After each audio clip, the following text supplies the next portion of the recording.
각이 살아있는 정치평론 시사정각 시작합니다. 오늘도 각이 서는 두 분을 모셨습니다. 김상일 정치평론가, 최진영 변호사와 이야기 나누겠습니다. 어서 오십시오. 안녕하십니까. 네. 자, 대법원이 오늘부터 사법제도 개편을 주제로 하는 공청회를 진행했습니다. 민주당이 추진 중인 사법개혁 방안들을 두고 어떤 의견들이 나올지에 지금 관심이 쏠리고 있는데 어제 열린 이 전국 법원장들과 대표 판사 회의체가 잇따라 우려의 뜻을 밝히기도 했고요. 또 대한변협, 민변에서도 위헌 지적이 이어졌습니다. 민주당도 이러한 지적들을 어느 정도 듣고 어제 의총 결과를 낸 것으로 보이는데 현 상황 좀 어떻게 보십니까? 그렇죠. 이제 뭐 저도 방송을 통해서 많이 비판을 했지만 예.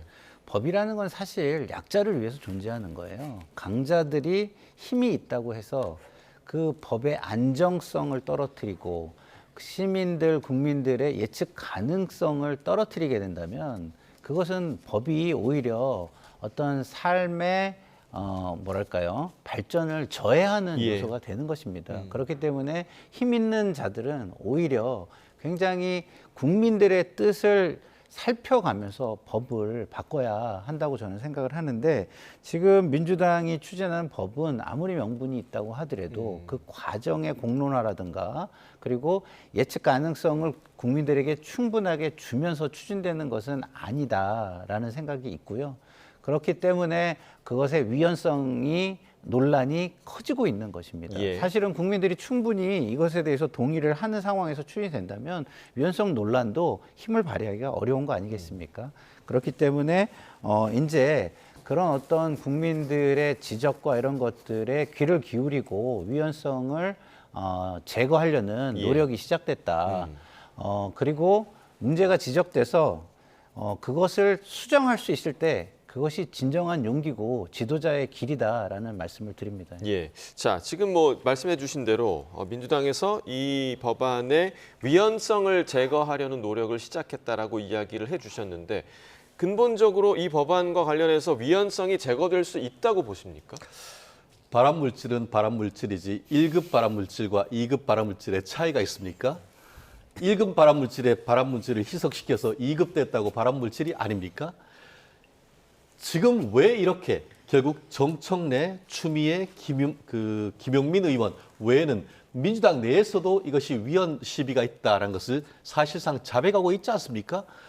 사실 정청래 의원 같은 경우에는 어땠습니까? 지금까지 어떤 본인들이 얘기하고 있는 12.3 비상계엄 자체가 내란이다, 이런 프레임에 동조하지 않는 사람들 같은 경우에는 내란 공범이라고 했습니다. 그렇다고 하면은 종전의 어떤 추미애 의원이라든가 정청래 의원의 어떤 논리에 따르면은 지금 판사들도 내란 공범입니까? 이거에 반대하면 그렇지 않지 않습니까? 그렇기 때문에 기존의 어떤 민주당이 내란 공범이다라고 하면서 어떻게 보면은 그 검찰 자체를 없애버리고 이런 것 자체에도 그때부터 저를 비롯한 많은 국민들이 우려를 얘기를 하고 그와 같은 것에 헌법에 검찰총장이 있는데 검찰청을 없애버리는 것, 그것 자체가 위헌이라고 얘기했지 않습니까?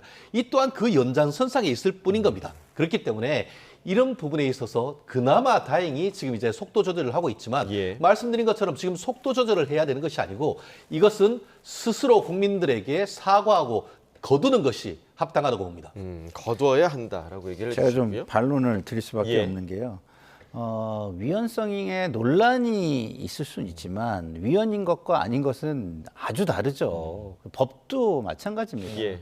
어느 정도에서 선을 넘지 않으면 그게 형사 제재가 가해지지 않는 것이잖아요. 그러나 윤리적 도덕적 비판을 받는 것이죠. 그런 것이 있기 때문에 뭐 발암물질은 다 발암물질이다, 그렇게 얘기하면 방사능이 어디에든 다 있는데 방사능 프리가 있습니까?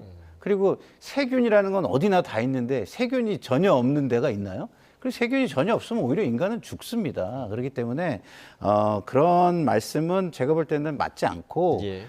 이런 거잖아요.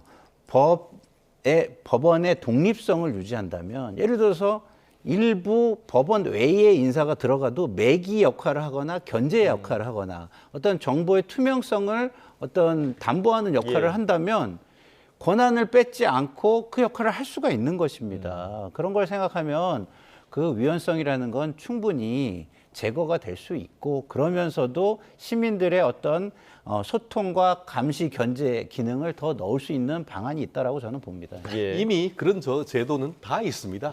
심지어 법원의 수주차도 배심 제도가 있지 않습니까? 그리고 지금 대법관 추천, 지금 뭐 대법원 그 대한변협이라든가 여러 군데 하고 있습니다. 그러니까 그런 그런데 거를 그거를 준용해서 그런데 잠깐 전담 들어보시라고. 재판부를 한다는 그런데 거죠. 아예 지금 헌법 101조에는 사법권은 법관으로 구성된 사법부에 있다고 했는데 그 인사이동이 핵심이죠. 그런데 거기에서 대법관 추천하는데 그리고 지금 그 내란 재판부를 구성하는데 단 한 명의 판사도 없습니다. 거기에는 법무부 장관이 추천하는 3명, 그리고 또 대한변협에서 3명, 그리고 또 뭐 다른 곳은 그 헌법재판소, 거기가 무슨 판사입니까? 그렇기 때문에 본질적인 한계가 있는 것이고 거기에서 그 법무부 장관이 뺀다고 해서 그러면 헌법재판소에서 와가지고 추천하는 그 판사가 판결해놨는 거 그것에 대해서 나중에 헌법재판소로 가면은 이런 문제가 있잖아요. 그러니까 그런 거를 그것이 제거하겠다는 어떤 위험성의 문제가 아니고 이게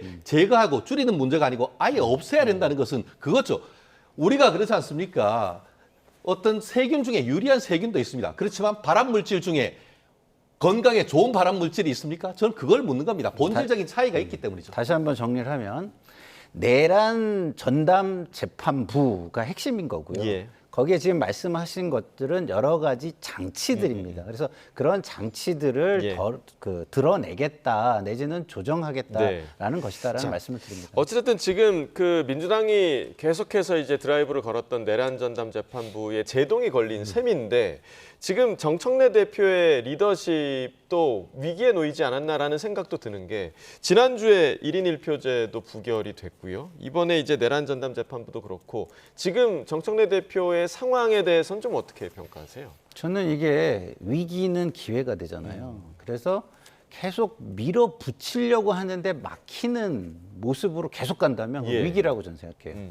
그렇지만 그게 아니라 막히는 이유가 있다라고 생각하고 그걸 수정을 해낸다면 아니 문제 제기를 받아들이고 수용해서 수정하는 거는 박수 쳐줄 일이죠. 오히려. 그래서 강단도 있지만 남의 얘기를 듣고 수정할 줄 아는구나라고 인정을 받는다면 그것은 오히려 지도자로서 한 번 더 성숙해진 모습이라고 박수를 쳐줄 수도 있는 기회 요인이다라고 예. 말씀을 드립니다. 오히려 기회가 될 수도 있겠다. 알겠습니다.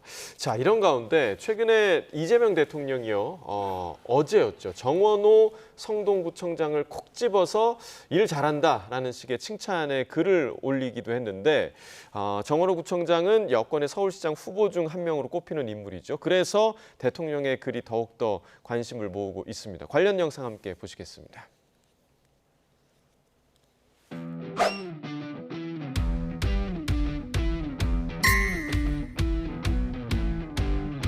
제2의 이재명이라는 평을 받는 건 주민들께서 현혹감과 만족감을 갖고 있는 것이 공통점이기 때문에 국민의힘의 차기 서울시장 후보로 거론되는 나경원 의원이 노골적인 선거 개입 신호탄이라고 직격하자 일부 관계자는 YTN에 당무 개입, 공천 개입으로 비칠 수 있다는 우려를 제기하기도 했습니다. 개인적 소회를 제가 지금 올리신 것이 이렇게 좀 확대 해석되는 거 아닌가 싶습니다. 여러 가지 혜택을 받는 게 사실이고 인간적으로 부럽긴 하지만 특정인에게만 모든 특히 공직 후보로 거론된 사람들에게 힘을 실어줄 분은 아니거든요.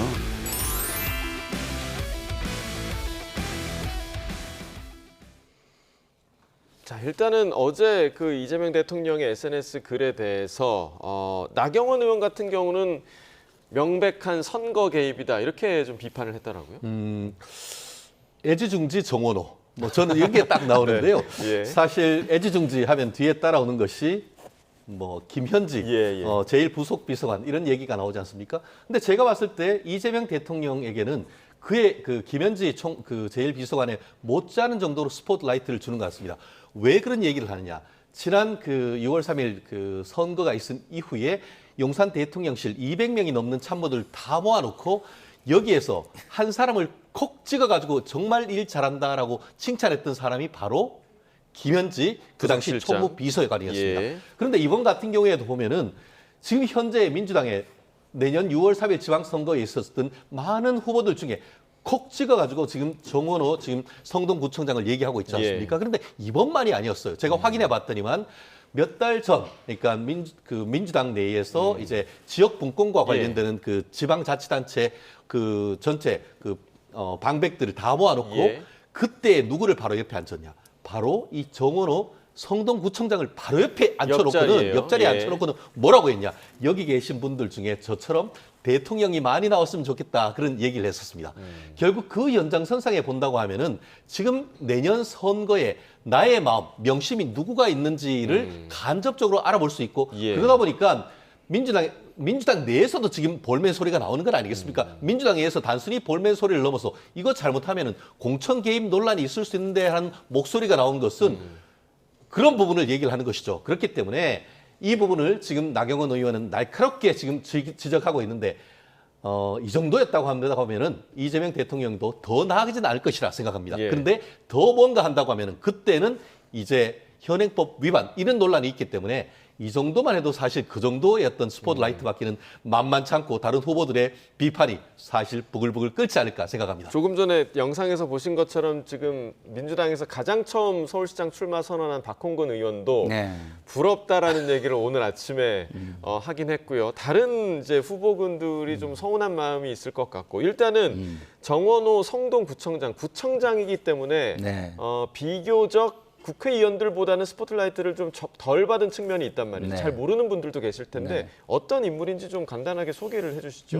기본적으로 뭐 국회 경험이 있고요. 물론 보좌진으로서 있지만 뭐 그러니까 정책을 만들고 하는 역량도 있는 것이고 구청장을 3선하면서 행정 경험을 충분히 가지고 있고 그 평가들이 외부의 객관적인 평가들을 3선에 걸쳐서 받아온 사람입니다. 근데 이 외부의 객관적 평가가 너무 좋아요, 다. 그렇기 때문에 외부의 객관적 평가, 이게 제가 강조하는 겁니다. 그렇기 때문에 그 부분은 얼마든지 칭찬을 할 수 있는 겁니다. 만약에 주관적인 평가로 칭찬을 했다면 엄청난 논란이 될 거예요. 자, 다른 후보들이 부럽겠죠. 왜? 본인들은 객관적 평가가 없잖아요. 그렇기 때문에 어느 한 사람을 칭찬을 해주면 주관적인 것에 대해서 동조를 해주는 상황이 될 수가 있어요. 그렇기 때문에 부러울 수밖에 없고 이런 객관적인 평가를 만들어 놓지 못한 것에 대해서도 안타까움이 있을 수밖에 없다라고 저는 생각을 하고 대통령께서는 이것이 객관적인 평가니까 편안하게 칭찬을 해줄 수 있었던 것 아닌가라는 생각이 듭니다. 나경원 의원이든 아니면 다른 국회의원들이든 지금 본인들이 아무리 홍보를 해도 그거는 자기의 주장인 거잖아요. 그렇기 때문에 대통령이 자기 주장에 힘실어주기는 그렇게 쉽지가 않죠. 근데 이거는 뭐 만족도 조사나 아니면 지자체 평가나 외부 평가에 의한 것이기 때문에 외부 평가를 잘했다. 그래서 우리 변호사님이 좋은 대학을 나오셨잖아요. 그래서 그 대학이 되게 좋다. 이렇게 얘기하면은 최 변호사님의 칭찬은 되지만 그게 객관적인 거기 때문에 그것을 뭐라고 하기가 어려운 거 아니겠습니까? 그래서 저는 이것이 선거를 앞두고 논란은 되지만 굉장히 머리가 좋으시다라는 걸 다시 느꼈다라는 말씀을 드리고요. 김현지 실장과의 비교는 좀 적절치 않다라고 생각이 드는 게 그거는 본인이 이렇게 같이 일하는 직원들 중에 한 것이고 지금 이거는 국민들의 평가를 받아야 되는 대상자인 후보자를 놓고 한 얘기이기 때문에 그 비교는 저는 적절해 보이지 않습니다. 지금 그 외부의 객관적 평가라고 해주셨는데 실제로 지금 오세훈 서울시장도 정원호 구청장에 대해서 되게 긍정적으로 지금 오세훈 시장이 해외 출장 중이거든요. 근데 출장을 가서 정원호 구청장에 대한 긍정적인 글을 또 올렸더라고요.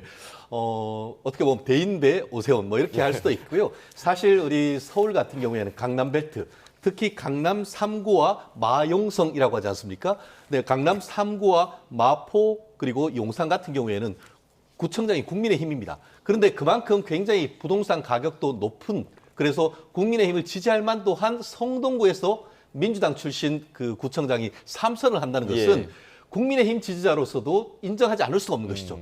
사실 그 압구정동 바로 앞에 있는 그 우리 성동구 같은 경우에는 위치도 좋지만 그 한 10년 동안 상당 부분 서울의 브루클린이라고 해서 그 특성이 전 세계적으로 알려지는데 그 배후에 지원했는 행정가로서의 어떤 역량, 저 또한 충분히 인정을 합니다. 그렇기 때문에 오세훈 시장으로서 같은 시내에 있는 구청장 잘하면 본인도 좋은 건 아니겠습니까? 거기에 나아가서 구청장으로서 본인하고 한번 붙는 것도 저는 괜찮다라고 생각을 하고 그것 자체가 서울시의 어떤 그 전체적인 경쟁력을 높인다고 하면은 예. 어떤 정치인들이 나와서 싸우는 것보다 훨씬 더 전 괜찮다 그런 생각을 하고 과연 최종적으로 저 민주당의 이재명 대통령의 명심이 분명히 부는 것 같은데 그것을 명심을 넘어서 그 서울시장 시민들의 선택을 받을 수 있을지 그것은 조금 더 지켜봐야 될 것 같습니다. 예. 제가 다시 한번 말씀드리지만 객관적인 평가이기 때문에 객관적인 평가이기 때문에 할 수 있는 것이다라는 예. 거고 다른 후보들에 대한 칭찬을 만약 하게 되면은요 기계적으로 하나씩을 다 집어서 칭찬을 해줘야 될 거예요. 그리고 뭐 지금 말씀해 주셨지만 서울에서 구청장 삼선한 사례를 제가 거의 찾아보기 어려운 것 같아요. 예. 알겠습니다. 예, 그래서 이제 지금 대통령실에서도 오늘 사실 대통령이 성동을 방문하는 일정이 있었는데 혹시나 또 오해를 살까봐 이 일정을 좀 취소했다라는 소식이 좀 들리기도 했고요. 자, 조금 전에 속보가 지금 하나 들어와서 먼저 좀 전해드리겠습니다. 지난 2일에 5년 만에 법정 시한 내에 국회 문턱을 넘었던 728조 원 규모의 내년도 정부 예산안이 국무회의를 통과했다라는 소식이 조금 전에 들어왔습니다. 대통령실은 이재명 대통령 주재로 오늘 열린 국무회의에서 2026년도 예산 공고안과 예산 배정 계획안 등이 심의 의결됐다고 밝혔습니다. 새 정부가 처음으로 편성한 728조 원 규모의 내년도 본 예산은 연구 개발에 역대 최대 규모인 35조 3천억 원을 배정하고 인공지능 대전환 지원에 올해보다 3배 많은 재원을 투입한 것이 핵심으로 꼽히고 있습니다. 이재명표 예산으로 불리는 지역사랑 상품권 발행 지원과 국가 첨단 전략 산업에 투자하기 위한 국민성장펀드 조성 예산은 국회 심의 과정에서 정부의 원안이 그대로 반영됐습니다. 앞서 이 대통령은 지난달 4일 국회 시정연설에서 내년은 인공지능 시대를 열고 또 대한민국의 새로운 100년을 준비하는 역사적 출발점이 될 거라면서 내년도 예산안의 편성 방향을 설명한 바 있습니다. 관련 소식 추가로 들어오는 대로 계속해서 전해드리겠습니다. 자, 저희가 이제 정원호 성동구청장 이야기를 하고 있었는데 지금 그 법사위, 그러니까 추미애 법사위원장도 이번 달 안에 법사위원장직을 사임한다라는 얘기도 나오고 있더라고요. 경기지사 후보 출마라는 얘기가 좀 돌더라고요. 뭐 경기지사 후보로 나올 것이라는 얘기는 뭐 오래전부터 그쵸. 알려져 예. 있었고 각종 여론조사에서 뭐 우위를 점하고 있다라고 알려져 있습니다. 그렇기 때문에 본인이 뭐 미리 얼마 법사위원장을 못한다고 양해를 구하기도 했다고 하고요. 예. 그렇기 때문에 법사위원장을 내려놓고 후보 경쟁에 뛰어들지 않을까라는 생각이 드는데 저는 사실은 뭐 나쁘지 않다고 생각합니다. 왜냐하면 경기도는 경쟁이 굉장히 네거티브로 흐르지 않는 한 경쟁이 치열해지면 어떤 후보들의 경쟁력을 높이는 것이 되는 거고요. 국회 법사위는 좀 굉장히 좀 조용해지고 조금은 그래도 여야가 대화를 하면서 예. 이끌어갈 수 있는 분위기가 조금은 되지 않을까라고 네. 기대를 해봅니다. 지금 말씀해 주셨는데 법사위 분위기 많이 바뀔까요? 국회가 이제 정상화되는 겁니까? 저는 정말 정상화가 돼야 된다고 생각합니다. 대한민국 이제 특히 민주화된 이후에 여당과 야당에 있어서 국회 내의 권한 어떻게 보면은 서로 대화 협력을 하기 위해서 여당의 어떤 그 수장을 사실상 탈당시킨 다음에 국회의장을 시켰고 야당에서는 사실 여당 그 어떻게 보면 국회에서 상원이라고 익혀지는 법사위원장 같은 경우에는 여당이 다수석임에도 불구하고 야당에게 법사위원장을 줬던 그런 전통이 있었습니다. 예. 그런데 최근 들어와가지고 이 부분이 민주당에 의해서 완전히 무시되고 있는 이런 부분이 있지 않습니까? 그렇기 때문에 이제 어떻게 보면은 일기 지금 대통령에 대한 윤석열 전 대통령에 대한 탄핵도 됐고 그리고 3특검을 또 어느 정도 정리가 됐습니다. 그렇다고 하면은 이제는 국민 통합으로 나아가야 될 시점인 것이고 그럴 때일수록 결국 민주당도 이 정도가 됐다라고 하면은 이제는 국회를 좀 더 정상화한다라는 취지에서 법사위원장을 국민의힘에게 어떻게 보면 양보하는 것도 한 가지 방법일 것이고, 그렇게 된다고 하면은 국민의힘도 무조건 반대를 위한 반대로 하기는 어려울 것이라고 생각합니다. 예. 그렇기 때문에 지금 뭐 송원석 국민의힘 원내대표 같은 경우에는 대장동 항소 포기와 관련되는 국정조사 이 부분 하나의 어떤 그 이슈만 가지고 나오고 있습니다만, 이 상태에서 원내 그 지도부 같은 경우에는 이런 하나의 지역적인 것만 얘기할 것이 아니고 큰 틀에서 이번을 계기로 해서 어떻게 국회를 정상화할지 그런 이슈를 던지는 것, 예. 그런 필요가 있는 것이 아닌가 생각합니다. 예, 자, 법사위의 분위기가 어떻게 바뀔지 또 지켜볼 부분인 것 같고요. 특검 이야기를 잠시 좀 해보겠습니다. 윤영호 전 통일교 세계본부장이 민주당 의원들에게도 정치 자금을 건넸다라고 말한 것이 알려져서 지금 파장이 큰 상황인데요. 관련된 내용 들어보고 이야기 이어나가겠습니다. 유권 무죄, 무권 유죄를 신봉하시는 것입니까? 왜 국민의힘 인지수사는 탈탈 털고 더불어민주당 인지수사는 묵살하는 것입니까? 똑같은 의혹을 갖고서 국민의힘은 중앙당사까지 쳐들어와서 압수수색을 하고 중진 의원까지 구속시키고, 더불어민주당은 조서에도 남기지 않고 없던 일로 묻어버리려 한, 바로 이것이 진정 정당한 수사 맞습니까? 특검법을 정면으로 위반한 직무유기이자 명백한 직권남용입니다. 국민의힘은 민중기 특검을 수사기관에 고발하겠습니다. 민중기 특별검사 본인뿐 아니라 관련 수사관들도 저는 고발 조치할 예정입니다. 김건희 특검에서는 사건 번호는 부여를 해놨지만은 특검이 수사할 그런 법적 근거가 없어요. 그렇기 때문에 다른 수사기관에 이첩을 한다 하는 보도를 보았는데요. 어떻게 됐든 민주당도 있으면 다 수사해야죠. 조사해야죠. 선택적으로 적용하면 안 된다, 이런 생각 같습니다. 네, 일단 내일 윤영호 전 본부장의 최후 진술이 예정이 돼 있습니다. 이 자리에서 또 어떤 얘기를 할지 모르기 때문에 이 사안이 더 일파만파 커질 수도 있겠다, 이런 생각도 좀 드는데요. 윤영호 본부장의 말로 일파만파 커지는 것도 커지는 것이지만, 지금 상황에서도 특검에 충분한 설명이 좀 필요한 게 아닌가 이런 생각이 드는 게요.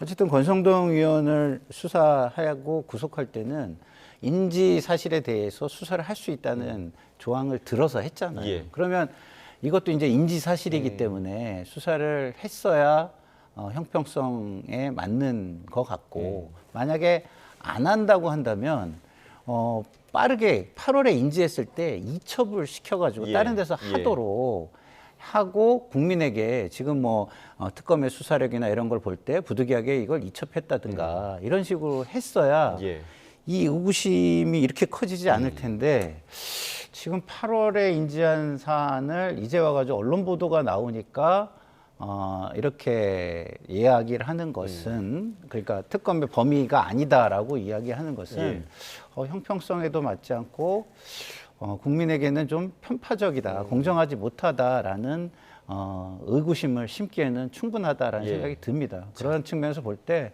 특검이 책임 있는 설명이, 그리고 좀 더 구체적인 설명이 필요하다는 생각이 듭니다. 어제 특검이 입장을 밝히기는 했지만 지금 김상일 평론가님 얘기하신 대로 충분하지 못하다는 느낌을 받은 분들 많으실 것 같거든요.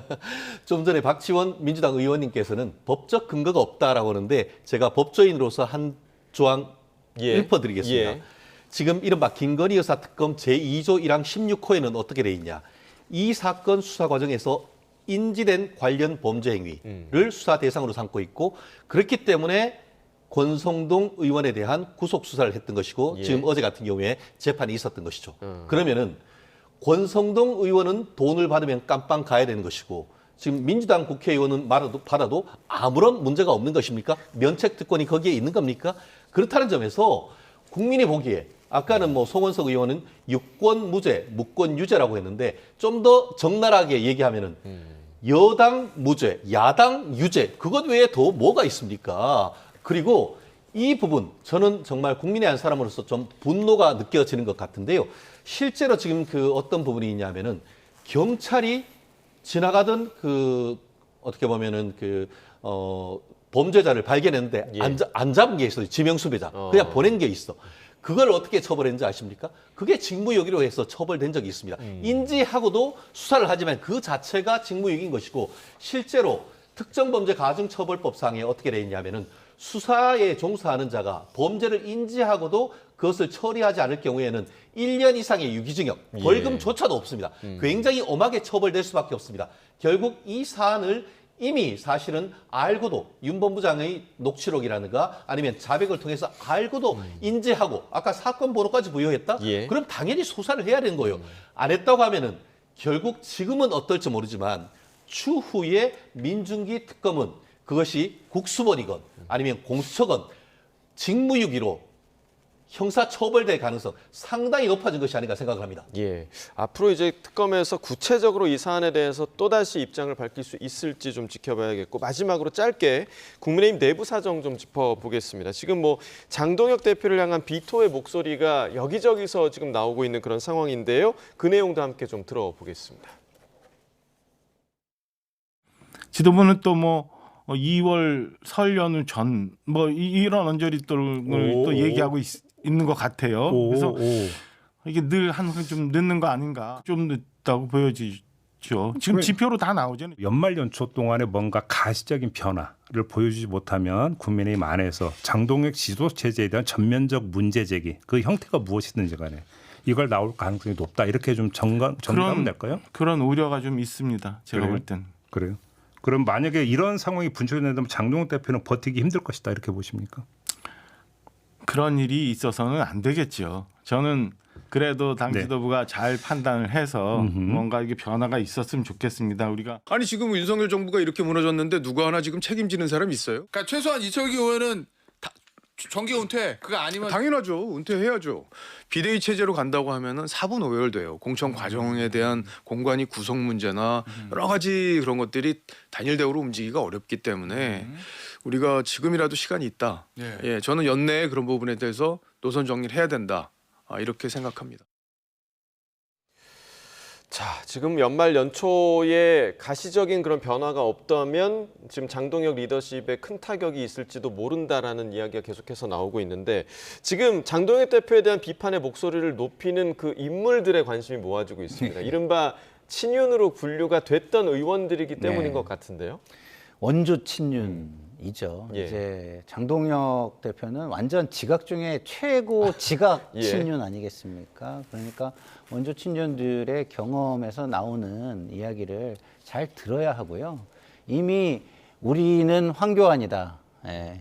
국민의힘을 황교안으로 만들어버린 순간부터 저는 정치적인 타격은 시작이 됐다고 보고 지금이라도 그것을 빨리 수정하고 여론과 민심을 파악하는 모습을 보이지 않는다면 위기가 될 것이고요.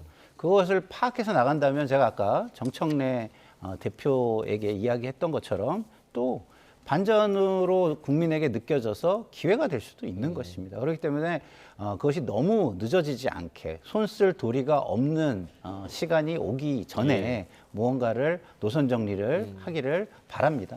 어제 의총에도 의원들 절반만 참석했다고 하더라고요. 그게 지금 국민의힘 분위기를 보여주는 게 아닌가라는 생각이 드는데 장동혁 대표가 지금 사면 초과에 놓인 것 같거든요. 그렇다고 생각하지는 않습니다. 왜냐? 여기저기서 소리가 들린다고 하지만 여기저기가 알고 봤더니만 다 이른바 친한계가 대부분인 것이죠. 아까 인터뷰를 했던 박정아 의원은 한동훈 전 체제에서 비서실장까지 했던 사람입니다. 그렇기 때문에 이 사안은 결국 어떻죠? 현 그 장동혁 지도 체제에서 사실 그 당원 게시판이나 이런 사안에 대해서 이게 당무 감찰을 한다라고 하니까 그에 대한 반발 그 이상도 이하도 아닌 당권 투쟁에 불과하다라고 보는 시각도 분명히 있습니다. 그리고 지금 그 장동혁 대표 같은 경우에는 이른바 민주당처럼 당원 민주주의다라는 그런 철학을 가지고 그에 대한 선당원 그리고 후 외연 확장 이런 전략으로 나가는데 문제는 이제 내년 6월까지 시간이 그리 많지 않다는 이런 상황 속에서 앞으로 어떤 전략을 펼쳐나갈지 그런 부분을 좀 더 믿고 지켜봐야 되는 것이지 그런 부분에 있어서 이런 당원 민주주의 그리고 실질적으로 박정아 의원이 나와가지고 본인이 최고위원을 나왔습니까? 뭘 했습니까? 진짜 자기 그 한동훈 대표가 나온다고 하면 지난번에 당원들한테 결판을 받았어야죠. 그렇지 않고 지금 장동혁 대표가 있는데 밑에서 흔드는 이것은 저는 정치의 어떤 그 같은 정당에 있는 사람으로서 있을 수 없는 일이라 생각을 하고요. 예. 말씀드린 것처럼 그에 따라서 내년 지방선거에서 책임을 지면 되는 겁니다. 그 또한 장동혁 대표가 나아가는 길일 수밖에 없는 것이고요. 예. 선거 지금은 최근에 보면 여러 가지 어떤 여론조사가 있습니다만 오히려 국민의힘과 그 민주당의 지지율이 많이 붙고 있다는 그런 여론조사도 있습니다. 그렇기 때문에 지금으로서 국민의힘의 전통적인 지지자들은 어쨌든 장동혁 대표로 끝까지 밀어붙인다. 그에 따른 모든 책임은 장동혁 대표가 진다는 그런 어떤 기조가 있기 때문에 옆에서 흔든다고 해서 장동혁 대표가 흔들릴 것 같지는 않습니다. 시청자들이 조금 헷갈릴 수 있어서 제가 말씀을 조금만 정리를 하면요. 예. 박정아 의원이 이 논란의 시작이 아니고요. 우리가 처음에 질문에서 시작했듯이 원조 친윤인 윤한홍 의원과 예. 주호영 의원이 이런 문제 제기를 한 것이 이 질문의 시발점이라는 말씀을 드립니다. 예, 알겠습니다. 오늘 두 분 말씀 여기까지 듣겠습니다. 김상일 정치평론가, 최진영 변호사와 이야기 나눠봤습니다. 고맙습니다.